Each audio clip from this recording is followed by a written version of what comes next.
I'm at a point in my life where I'm just so not happy with where I'm at.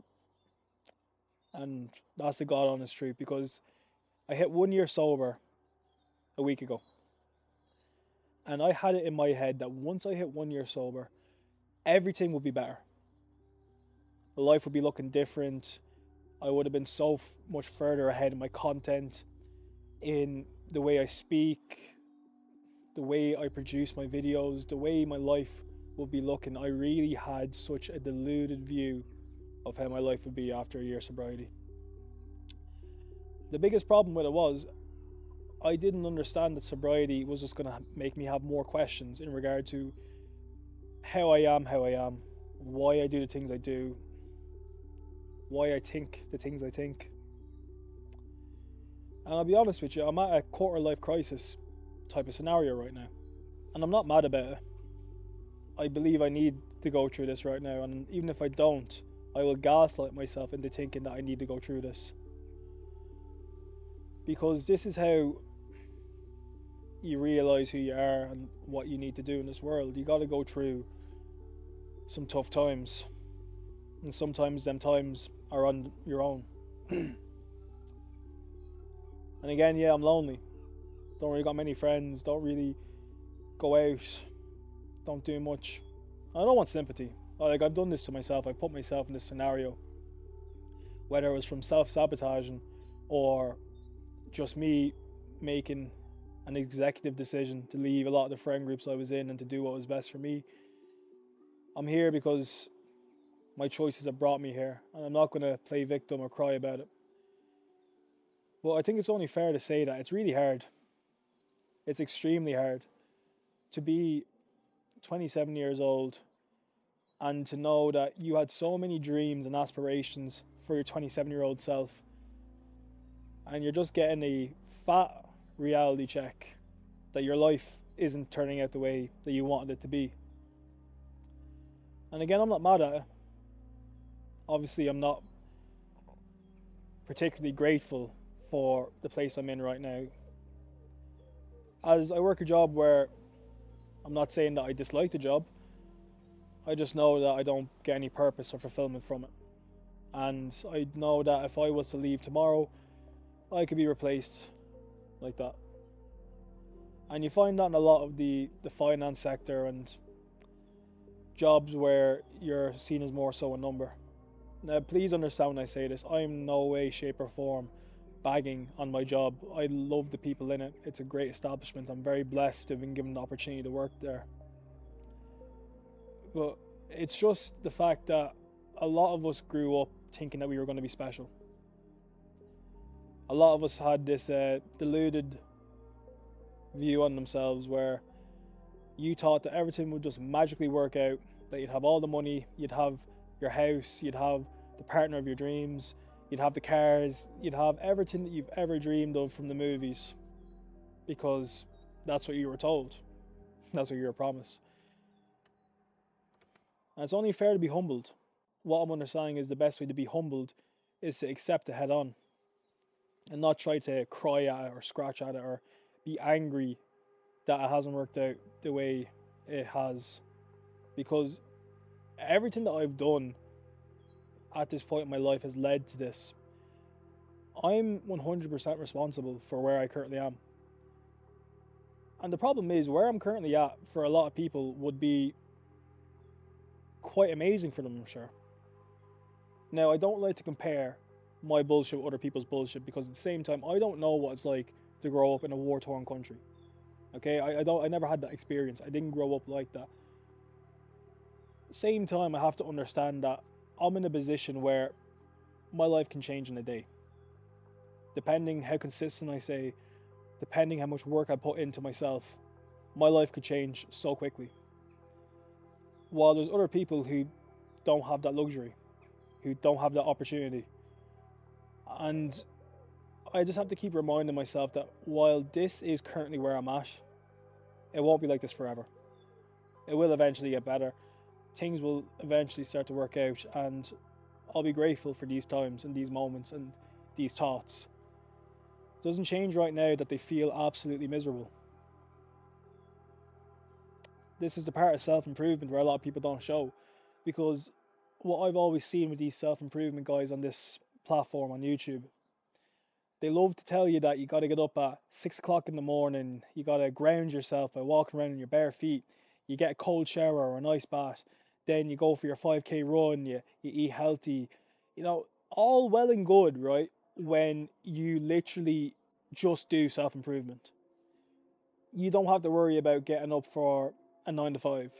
You don't have to worry about getting back home because of public transport, because you might be stuck in public transport for God knows 3 hours. 3 hours of your day straight away gone. There's so much sacrifice that you need to make when becoming a better person and becoming a better version of you that just isn't spoken about enough. And I just want to let you know that if you are struggling, solidarity, because I am too. I ain't got all the answers. I never will. I'm just somebody who learns as they go. And unfortunately with me, I have to burn my hand on the stove a couple of times before I learn. I would love to be that person who could observe somebody burning their hand on the stove, but that's just not how I learn. I have to feel it myself. I have to feel the pain, feel the anguish, learn the hard way. Only good thing about learning the hard way is it stays within your brain. You'll know next time not to do that. And if you do it again, well, it's only you to blame. I would have loved to have moved away by now as well. My plan was to go to Brazil this time last year and then maybe trek over to Jamaica and try and meet some relations, some blood relations. And obviously with my ACL that I tore, I'm currently €7,500 to €8,000 into it. That's including the operation, the medical fees, physio, everything. If you don't have insurance when it comes to this stuff, it's a lot of money. And I put a lot of money and I've invested a lot of money into myself. So much money that I feel like I couldn't give up even if I wanted to. Not that I will. It's not within me. I don't give up. Hence why it took me so long to get sober, because I don't give up. But yeah, I don't want to be on here whinging and complaining, because I know that gets you nowhere, but I do believe it's important to vent and to speak, because I used to be very good at that. I used to have a lot of people that I could just go off and talk to and just get all of my bullshit out of. And then at least afterwards, I felt better. These days I don't. I don't really have many people I talk to. I don't really have many friends.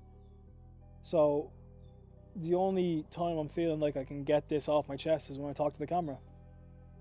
And I don't want to overshare too much, but I do think it's important as well to show you the side of me that isn't always smiley, isn't always motivated, isn't always saying things with like a big smile. Because you know what, the worst thing is that was me at one point. I could promise you, when I was a kid, I would look at a wall, and even if it didn't talk back to me, I would still talk to it. I was smiling the whole time. I was just happy to be alive. And then life started doing its thing.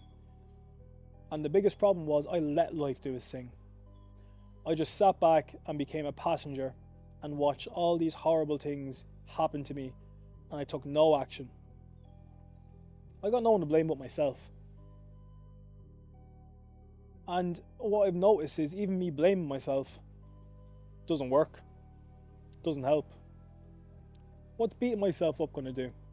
How is that going to change the scenario that I'm in? It won't. It just makes it worse. Just learn to accept things for how they are, take accountability, and then take action. And I've been doing that. But 1 year isn't enough. 2 might not be enough. 3 years might not be enough. Only God knows how much time will be enough before I really start seeing the results of what I've been doing. And I'm not trying to say I've been perfect either. I've been yo-yoing up and down in my diet. I've been fairly consistent with the gym. But sure, look, as you know, you can't out-train a bad diet. I've been going to work, I haven't called in sick. I've been making an effort to be the best version of myself even when I don't feel like it. But doing all the right things. I'm just yet to see the reward from it. But look, This is part of self-improvement. You're going to have these loading days. So much self-loading. And I would go as far to say that it is healthy, as long as it's not the whole time.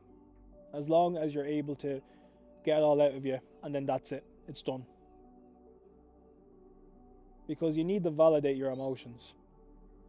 So much talk about being a man these days and what a man should do, or a man shouldn't cry, or a man shouldn't do this. No, a man should feel their emotions. They should be able to control their emotions. And the only way to control your emotions is to be able to feel them. Is to be able to deal with them. Because you repress your emotions, and somebody else is going to get the backlash of years upon years of your built up bullshit. I don't want to do that to people. Nobody deserves my problems. If I was able to go back to my younger self and take away those problems, I would. So why would I put that on somebody else? Yeah. All I know is that it's going to get better. It always does get better. And again, as I say, I'm going to look back on this video in a year's time, and I'm going to be so grateful that I was able to have these feelings, to have these emotions, and for life to be the way that it is right now. In a year's time, this video right here will be a catalyst. And it will be a testament to how good life became for me. And all I want to say is to you guys who do watch these videos, thank you.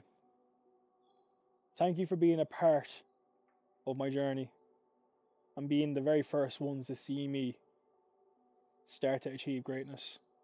Because that's where I'm heading. That's where I'm going. I don't care. I'm not going to be denied this time around. I'm going to take what I'm owed, and then I'm going to take interest on top of that. And you'll all get to see it.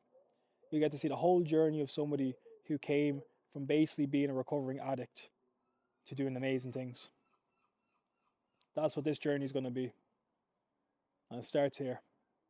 So thank you. And fingers crossed, we might get some happy videos going again. But right now, this is how I feel, this is who I am. And I promise to be authentic here. I wasn't going to come on here and just tell you what you wanted to hear and do a nice smile and, just fake it. I don't want to fake it. I hate faking it. Faking it isn't me. I've never been able to fake it. And even if I was faking it, you could see it in my face. I have a very telling face. I'm not trying to change that. Here's the better times. I'll catch you in the next one.